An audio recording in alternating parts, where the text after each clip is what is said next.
আজি আমি speed related এটা প্ৰব্লেম চাম। ব্লক প্ৰব্লেমটো কি আছে চাওক, যে ৰোহিতে প্ৰতি ঘণ্টাত 30 কিলোমিটাৰ বেগত ঘৰৰ পৰা গাড়ী চলাইছিল আৰু 20 মিনিট পলমকৈ তেওঁৰ বেংকত উপস্থিত হৈছিল। তাৰ পিছদিনা তেওঁৰ গতি ঘণ্টাত 15 কিলোমিটাৰ পাৰ আৱাৰ বৃদ্ধি কৰিছিল, তথাপিও তেওঁ 8 মিনিট পলম কৰিছে। তেওঁৰ বেংক তেওঁৰ ঘৰৰ পৰা কিমান দূৰত আছে? ইংলিছটো কি আছে চাওক, Rohit drive his car at 30 km per hour speed and he reached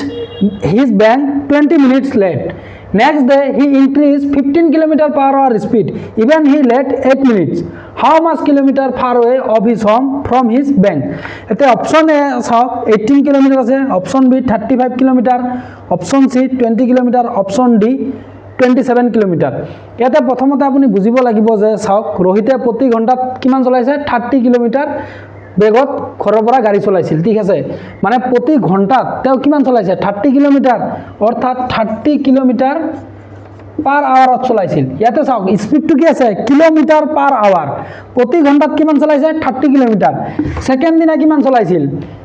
15 kilometre বৃদ্ধি কৰিছিল। মানে 30ৰ লগত যদি 15 কিলোমিটাৰ বৃদ্ধি কৰে তেতিয়াহ'লে কিমান হ'ব? 45 কিলোমিটাৰ পাৰ আৱাৰ। মানে প্ৰতি ঘণ্টাত তেওঁ কিমান চলাইছে? 45 কিলোমিটাৰ, ঠিক আছে। এইটো স্পীডটো কি আছে? কিলোমিটাৰ পাৰ আৱাৰত দিয়া আছে। তে ইয়াতে বুজিব লাগিব কি যে চাওক, তাৰ পিছদিনা তেওঁৰ ঘণ্টাত কিমান চলাইছিল? ঘণ্টাত 15 কিলোমিটাৰ পাৰ আৱাৰ বৃদ্ধি কৰিছিল, ঠিক আছে। মানে 30ৰ লগত 15 বৃদ্ধি কৰিলে কিমান হ'ব? 45 হ'ব। তথাপিও তেওঁ 8 মিনিট পলম কৰিছে। ইয়াতে চাওক, প্ৰথমতে তেওঁ 20 মিনিট পলম কৰিছে, ছেকেণ্ড দিনা তেওঁ 8 মিনিট পলম কৰিছে। এই মিনিট যে দিয়া আছে, এতিয়া আমি স্পীডটো সাধাৰণতে কি পাওঁ চাওক, স্পীডটো হয়তো মিটাৰ পাৰ ছেকেণ্ডত পাওঁ, নহ'লে কিলোমিটাৰ পাৰ আৱাৰত পাওঁ। স্পীডটো মিনিটত মানে পোৱা নাযায়, সাধাৰণতে স্পীডটো মিনিটত পোৱা নাযায়, হয়তো মিটাৰ পাৰ ছেকেণ্ডত পাম, নহ'লে ইয়াতে আমি কিলোমিটাৰ পাৰ আৱাৰত পাম, ঠিক আছে। কিন্তু ইয়াতে চাওক দিয়া আছে যে তেওঁ প্ৰথমতে 20 মিনিট লেট কৰিছে, ছেকেণ্ড দিনা আকৌ 8 মিনিট লেট কৰিছে। এই মিনিটটো আমি কিহলৈ এতিয়া কনভাৰ্ট কৰিম? মিটাৰ এইটো ছেকেণ্ডলৈ কনভাৰ্ট কৰিম না আৱাৰলৈ কনভাৰ্ট কৰিম? সেইটো আমাৰ হ'ব প্ৰথম কাম। সেইটো আপুনি বুজি পাব লাগিব যে আমি ছেকেণ্ডলৈ কনভাৰ্ট কৰিম নে আৱাৰলৈ কনভাৰ্ট কৰিম। যিহেতু ইয়াতে স্পীডটো মিটাৰ পাৰ ছেকেণ্ডত দিয়া নাই, কিলোমিটাৰ পাৰ আৱাৰত দিয়া আছে, এইটোও কিলোমিটাৰ পাৰ আৱাৰত দিয়া আছে, ছেকেণ্ডটো যিটো আছিল সেইটোও কিলোমিটাৰ পাৰ আৱাৰত দিয়া আছে। গতিকে আমি মিনিটটো আৱাৰত কনভাৰ্ট কৰিম। আৰু চাওক অপশ্যনবিলাকো চাওক আমাৰ কিলোমিটাৰত দিয়া আছে, গতিকে ডিষ্টেঞ্চটো আমাৰ কিলোমিটাৰত ওলাব লাগিব। আৰু যদি আমি ডিষ্টেঞ্চটো ধৰক কিলোমিটাৰত ওলাওঁ, তেতিয়াহ'লে আমি কি সময়টো কি ঘণ্টাত ওলাব লাগিব, আৱাৰত ওলাব লাগিব, তেতিয়াহ'লেহে মিলিব বস্তুটো। সেইবাবে যদি আপুনি মিনিট দেখা পায় তেতিয়াহ'লে ডাইৰেক্ট আপোনাৰ মনত আহিব লাগিব হয়তো আমি ইয়াক ছেকেণ্ডলৈ কনভাৰ্ট কৰিম, নহ'লে ইয়াক আৱাৰলৈ কনভাৰ্ট কৰিম। তাৰপিছত চাব যে অপশ্যনবোৰ কি দিয়া আছে আৰু কণ্ডিশ্যনবোৰ কি দিয়া আছে, ঠিক আছে। এই দুটাৰ পৰা আপুনি বুজি পাব লাগিব যে মই এইটো ছেকেণ্ডলৈ কনভাৰ্ট কৰিম নে আৱাৰলৈ কনভাৰ্ট কৰিম। যিহেতু ইয়াতে স্পীডটো কিলোমিটাৰ পাৰ আৱাৰত দিয়া আছে আৰু অপশ্যনবোৰ চাওক কিলোমিটাৰত দিয়া আছে, সেইবাবে আমি মিনিটটো কিহলৈ কনভাৰ্ট কৰিম? আৱাৰলৈ কনভাৰ্ট কৰিম। এতিয়া আমি ইংলিছটো মুছি দিওঁ।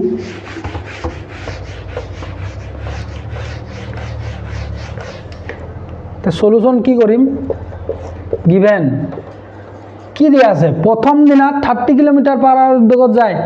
ডে 1 স্পীড, ঠিক আছে। Day 1 speed, day 1 speed S1 ধৰক, প্ৰথম দিনাৰ স্পীড, ঠিক আছে। ডে 1 স্পীড মানে প্ৰথম দিনাৰ স্পীড, প্ৰথম দিনৰ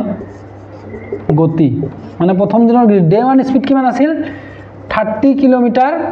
পাৰ আৱাৰ, মানে ঘণ্টাত 30 কিলোমিটাৰ পাৰ আৱাৰত যায়। তো ডে 2 স্পীড কি হ'ব?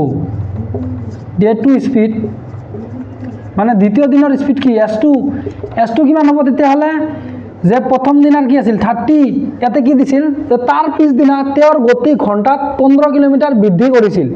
15 কিলোমিটাৰ বৃদ্ধি কৰিছিল। প্ৰথম দিনা তেওঁৰ স্পীড কিমান আছিল? 30, ছেকেণ্ড দিনা তেওঁ আৰু 15 কিলোমিটাৰ বৃদ্ধি কৰিছে ঘণ্টাত। তেওঁ প্ৰথম ইভেন কি দি আছে? ডে 1 স্পীড, প্ৰথম দিনৰ স্পীড কিমান আছিল? 30 কিলোমিটাৰ পাৰ আৱাৰ। এইটো চাওক প্ৰথম দিনাৰ গতি 30 কিলোমিটাৰ পাৰ আৱাৰ। আৰু ডে 2 স্পীড S2 বুলি দিছোঁ। ছেকেণ্ড দিনাৰ স্পীড কিমান আছিল? প্ৰথম দিনাৰ কিমান আছিল? 30, কিন্তু দ্বিতীয় দিনা আৰু 15 কিলোমিটাৰ বৃদ্ধি কৰিছে, অৰ্থাৎ প্ৰথম দিনা যিমান কিলোমিটাৰ আৱাৰত যিমান কিলোমিটাৰ পাৰ আৱাৰত গৈছিল, ছেকেণ্ড দিনা কি কৰিছে? তাতকৈ 15 কিলোমিটাৰ বৃদ্ধি কৰিছে। অৰ্থাৎ প্ৰথম দিনা 30 কিলোমিটাৰ পাৰ আৱাৰত গৈছিল, ছেকেণ্ড দিনা আৰু 15 কিলোমিটাৰ বৃদ্ধি কৰিছে। গতিকে 30 + 15 কিমান হ'ব? 45 কিলোমিটাৰ পাৰ আৱাৰ। এতিয়া আমি টাইম ডিফাৰেন্সটো উলিয়াব লাগে, ঠিক আছে। টাইম ডিফাৰেন্স টাইম ডিফাৰেঞ্চ মানে প্ৰথম দিনা এইটো সময়ৰ পাৰ্থক্য ঠিক আছে এছামিজটো হ'ব সময়ৰ পাৰ্থক্য টাইম ডিফাৰেঞ্চটো কি হ'ব চাওক যে প্ৰথম দিনা কিমান মিনিট লেট হৈছিল 20 মিনিট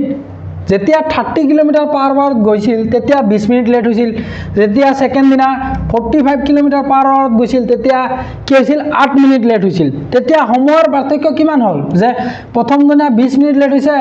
দ্বিতীয় দিনা 8 মিনিট লেট হৈছে এই 20 আৰু 8 ৰ মাজত ডিফাৰেন্সটো কি সেইটো আমি উলিয়াব লাগে তে টাইম ডিফাৰেন্স ইকুৱেল টু কি হ'ব প্ৰথম দিনাৰ 2 পৰা দ্বিতীয় দিনাৰ 2 ঠিক আছে প্ৰথম দিনাৰ 20 আছিল দ্বিতীয় দিনাৰ 8 আছিল তেতিয়াহলে কিমান হ'ব 12 মিনিট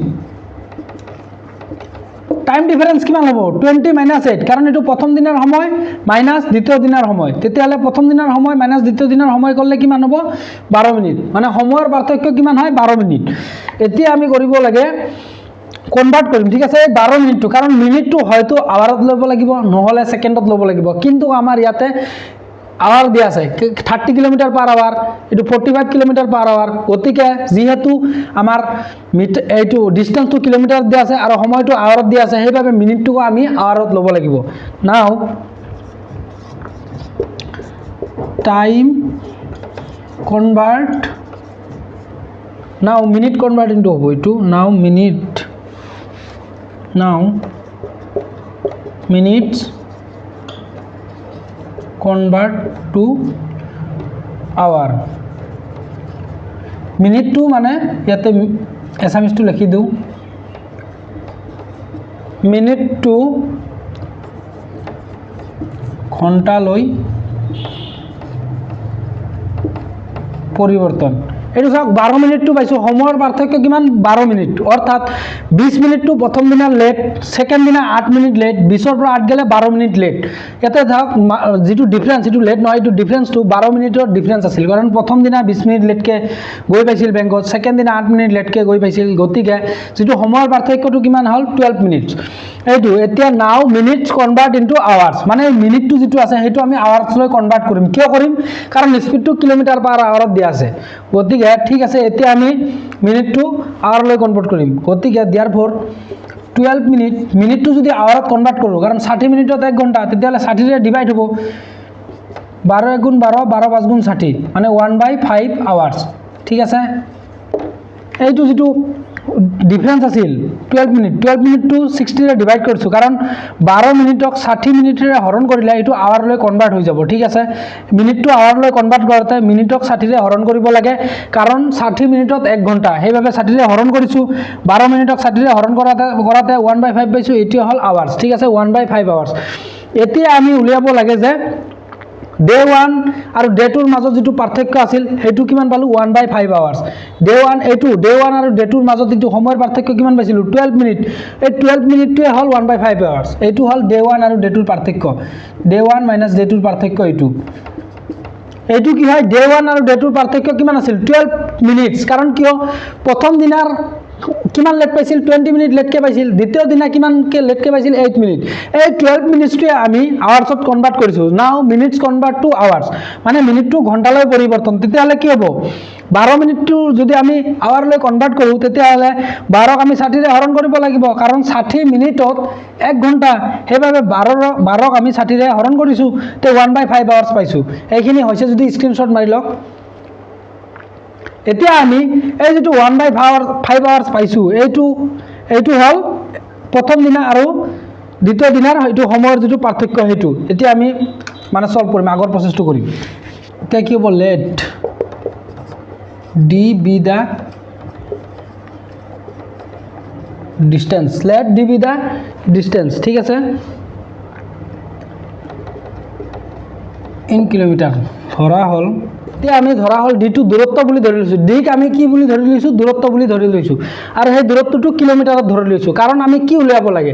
তেওঁৰ বেংকটো তেওঁৰ ঘৰৰ পৰা কিমান দূৰত আছে হেতু আমি উলিয়াব লাগে তেতিয়াহলে আমি প্ৰথমতে ধৰি লৈছো ইয়াতে তো কিমান কিলোমিটাৰ হয় হেতু আমি নাজানো যেহেতু নাজানো সেইভাবে d টু আমি ধৰি লৈছো let d be the distance in kilometre kilometre কিয় ধৰি লৈছো কাৰণ আমাৰ স্পিডটো কিলোমিটাৰ পাৰ আৱাৰত আছে আৰু আমাৰ গতিকে যেটো অপশনটো আছিল অপশনটো ধৰক কিলোমিটাৰত আছিল সেইভাবে আমি ধৰি লৈছো যে let D be the distance in kilometre ধৰা হল ডিটো দূৰত্ব হল কিলোমিটাৰত therefore আমাৰ কি জানো যে টাইম ইকুয়াল টু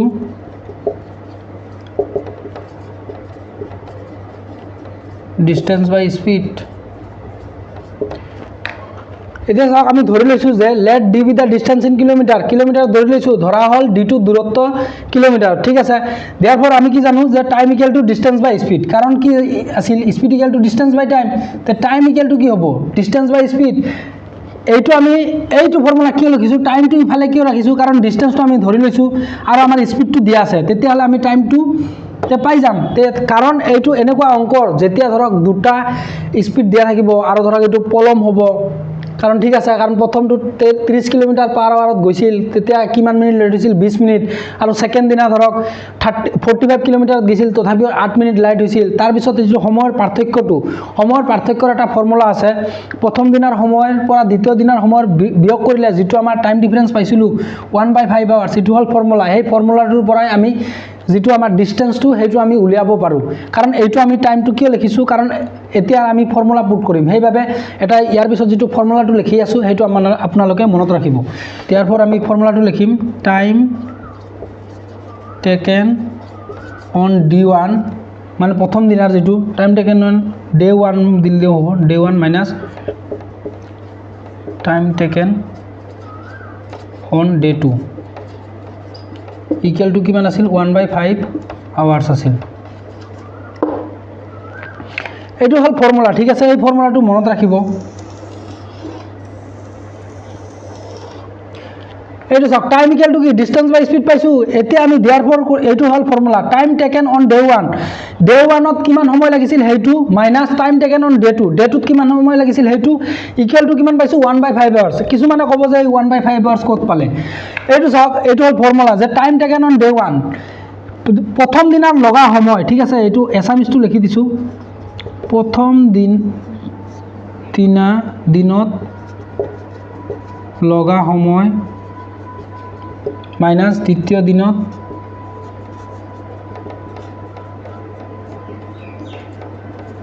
লগা সময় আৰু এইটো হল যে প্ৰথম দিনা কিমান লেট হৈছিল মাইনাস দ্বিতীয় দিনা কিমান লেট হৈছিল সেই দুটাৰ মানে পাৰ্থক্য এইটো হল সময়ৰ যেটো পাৰ্থক্য আছিল হেতু সময়ৰ পাৰ্থক্য এটো আছিল সময়ৰ পাৰ্থক্য এটো সব প্ৰথম দিনা লগা সময় তে কিমান মিনিট লেট হৈছিল হেতু মানে বুজাইছে time taken on day 1 day 1 ত কিমান সময় লাগিছিল 20 মিনিট সময় লেট হৈছিল ইয়াতে সব যে 20 মিনিট সময় লেট হৈছিল না ইয়াতে 20 মিনিট সময় লেট হৈছিল ইয়াতে 8 মিনিট সময় লেট হৈছিল গতিকে এই 20 ৰ পৰা যে 8 গেছে হেতু হল 12 এটো এই 12 টুক 12 মিনিটটো এই 12 মিনিটটুক যেতিয়া আমি কনভার্ট কৰিম তেতিয়া হল 1/5 আৱাৰ্স ঠিক আছে 12 মিনিটটো কনভাৰ্ট কৰিলে 1/5 আৱাৰ্স পোৱা যায় এটো সব time taken on day 1 day 1 ত কিমান সময় লাগিছিল মাইনাস ডে 2 ত কিমান সময় লাগিছিল আৰু ডে 1 আৰু ডে 2 ত মানে কিমান সময়ৰ যেটো পাৰ্থক্য আছিল এইটোত লগা সময় আৰু এইটোত লগা সময় এই দুটা সময়ৰ যেটো যেতিয়া মাইনাসটো বুজায় মাইনাসটো মানে পাৰ্থক্য প্ৰথম দিনত লগা সময়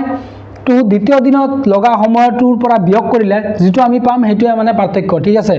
এইটো মাইনাসে কি বুজায় যে সময়ৰ এইটো পাৰ্থক্যটো বুজায় মাইনাস দেখা পালে আপোনালোকে বুজি পাব যে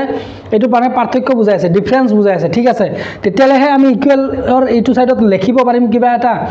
মাইনাসটো দেখাৰ লগে লগে আপোনালোকে বুজিব যে এইটো ডিফাৰেন্স বুজাই আছে ঠিক আছে এইটো সব ফৰ্মুলাটো কি আছে time taken on day 1 minus time taken on day 2 equal to 1/5 আৱাৰ্স কিয় প্ৰথম দিনত এটো লগা সময় মাইনাস দ্বিতীয় দিনত লগা সময় ঠিক আছে এইটো মানে কি বুজাইছে এইটো ফৰ্মুলাত কি বুজাইছে যে প্ৰথম দিনত কিমান সময় লাগিছিল আৰু দ্বিতীয় দিনত কিমান সময় লাগিছিল এই প্ৰথম মাইনাসে মানে ডিফাৰেন্স বুজায় যে সময়ৰ পাৰ্থক্যটো কিমান আছিল প্ৰথম দিনত যিমান সময় লাগিছিল দ্বিতীয় দিনততো কিবা এটা সময় লাগিছিল প্ৰথম দিনত ধৰক কিবা এটা সময় লাগিব দ্বিতীয় দিনতো কিবা এটা সময় লাগিব এই যেটো সময়ৰ পাৰ্থক্য হেতু ইপিনে মানে লিখিব লাগিব কাৰণ চাওক যে প্ৰথম দিনত ধৰক 20 মিনিটত লেট কে পাইছিল সেকেন্ড দিনা কিমান 8 মিনিট লেট কে পাইছে এই 20 আৰু 8 ৰ মাজত যেটো পাৰ্থক্য হেতু আমি ইয়াতে লিখিম ঠিক আছে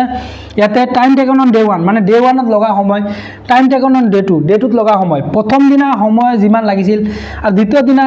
কিমান সময় লাগিছিল এই দুটাৰ মাজত পাৰ্থক্যটো কিমান হয় মাইনাছে মানে পাৰ্থক্য বুজায় ধৰক ইয়াতে যে 20 মিনিট লেটকে পাইছিল ইয়াতে কিমান 8 মিনিট লেটকে পাইছিল গতিকে 20 আৰু 8ৰ মাজত পাৰ্থক্যটো কিমান ডিফাৰেন্সটো কিমান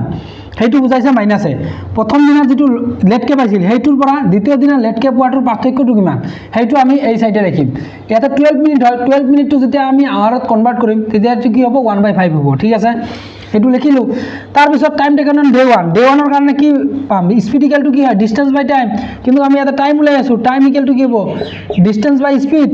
গতিকে ইয়াতে ডিসটেন্স কি আছে ডিসটেন্স আমি ধৰি লৈছো d আৰু টাইম ডিসটেন্স ধৰি লৈছো d তে স্পিড কিমান এইটো চাওক speed equal to distance by time time equal to distance by speed d2 দিছো তে স্পিডটো কিমান আছে প্ৰথম দিনা 30 ঠিক আছে 30 দিলু তে d2 ৰ স্পিড কিমান আছিল যে টাইম টেকেন অন d2 ৰ দূৰত্ব কিমান আছিল d হয় তার স্পিড কিমান আছিল 45 ইকুয়াল টু কিমান হয় 1/5 আৱাৰ্স ঠিক আছে 1/5 আৱাৰ দিলু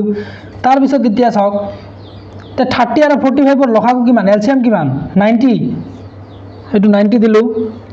তাৰ পিছত 30 এদি 90 কিমান যায় 3 বাৰ যায় ঠিক আছে 3 30 গুণ 90 পিছত 3 ইনটু d কিমান হ'ব 3d তাৰ পিছত 45 এদি 90 কেইবাৰ হৰণ যায় দুবাৰ যায় তে 2 ইনটু d কিমান হ'ব 2d ইকুয়াল টু 1/5 ঠিক আছে এইখিনি স্ক্রিনশট মাৰি লওক তাৰ পিছত মুছি কিনে কৰি আছো স্ক্ৰিনশট মাৰিছা তে এইটো চাওক 3d - 2d equal divided by 90 equal to 1/5 ইয়াৰ পৰা ওপৰত কৰিম ঠিক আছে এইটো চাওক 3d - 2d equal to 1d divided by 90 equal to কি হয় 1/5 ঠিক আছে তাৰ পিছত এই d টু ইয়াতে ক্ৰস মাল্টিপ্লিকেশন কৰক d * 5 কিমান হ'ব 5d ইকুয়াল টু 90 তে d ইকুয়াল টু কি হয় 90/5 d ইভাগে ৰাখিলো 90/5 তে 5 * 5 তে 4 গেল 5 8 * 40 তে 18 কিলোমিটার ডিসটেন্সটো কিমান হ'ব 18 কিলোমিটার তে therefore distance equal to 18 kilometre অর্থাৎ তেওঁৰ বেংক ঘৰৰ পৰা কিমান দূৰত আছে 18 কিলোমিটাৰ দূৰত আছে ইয়াৰ কাৰণে ফৰ্মুলা যেটো আছিল time taken on d1 minus time taken on d2 equal to যেটো মানে সময়ৰ পাৰ্থক্য এটো লিখিব লাগে মানে প্ৰথম দিনত লগা সময় মাইনাস দ্বিতীয় দিনত লগা সময় ইকুয়াল টু যেটো সময়ৰ পাৰ্থক্য এটো মাইনাসে কি বুজায় যে সময়ৰ পাৰ্থক্য বুজায় ইয়াতে ফৰ্মুলাটোৱে মেইন এটো স্ক্ৰিনশট মাৰি লওক ফৰ্মুলাটো আকৌ লিখি দি আছো তে চাওক এইটো ফৰ্মুলাটো কি আছিল time taken on d1 minus time taken on d2 equal to যেটো difference of time যেটো আছে এটো ফর্মুলাটো হল মেইন এটো সক time taken on d1 time taken on d1 d1 ত কিমান সময় লাগিছিল মানে d1 ত কিমান সময় লাগিছিল হেতু টাইম টেকেন অন d2 এই d2 ত কিমান সময় লাগিছিল হেতু তাৰ পিছত ডিফাৰেন্স অফ টাইম এইটোৰ মিনিমে হল ডিফাৰেন্স অফ টাইম ঠিক আছে কাৰণ ইয়াতে চাওক প্ৰথম দিনত ধৰক কিবা এটা সময় লাগে তে দ্বিতীয় দিনত কিবা এটা সময় লাগে এটো মানে অফিস যোৱাতে ধৰক বেংকত যে যোৱাতে আছিল যে কিমান সময় লাগিছিল হেতু প্ৰথম দিনৰ লগা সময় দ্বিতীয় দিনত যোৱাতে কিবা এটা সময় লাগিছিল এই যেটো সময়ৰ পাৰ্থক্য হ'ব ধৰক প্ৰথম দিনা যাওতে 20 মিনিট লেট হৈছিল দ্বিতীয় দিনা যাওতে কিমান লেট হৈছিল 8 মিনিট তে 20 আৰু 8ৰ যেটো ডিফাৰেন্স হেতু ইয়াতে লিখিম প্ৰথম দিনত লগা সময় এটো দ্বিতীয় দিনত লগা সময় এটো মানে প্ৰথম আৰু দ্বিতীয় দিনত লগা সময়ৰ যেটো পাৰ্থক্য হ'ব হেতু ইয়াতে লিখিম মাইনাস মানে সময়ৰ যেটো পাৰ্থক্য বুজায় হেতু ঠিক আছে আশা কৰো বুজি পাইছে আপোনালোকে যদি বুজি পাইছে অবিনাশ স্যাৰ ইউটিউব চেনেলটো সাবস্ক্ৰাইব কৰি কাষতে থকা বেল আইকনটো দবাই দিব ধন্যবাদ।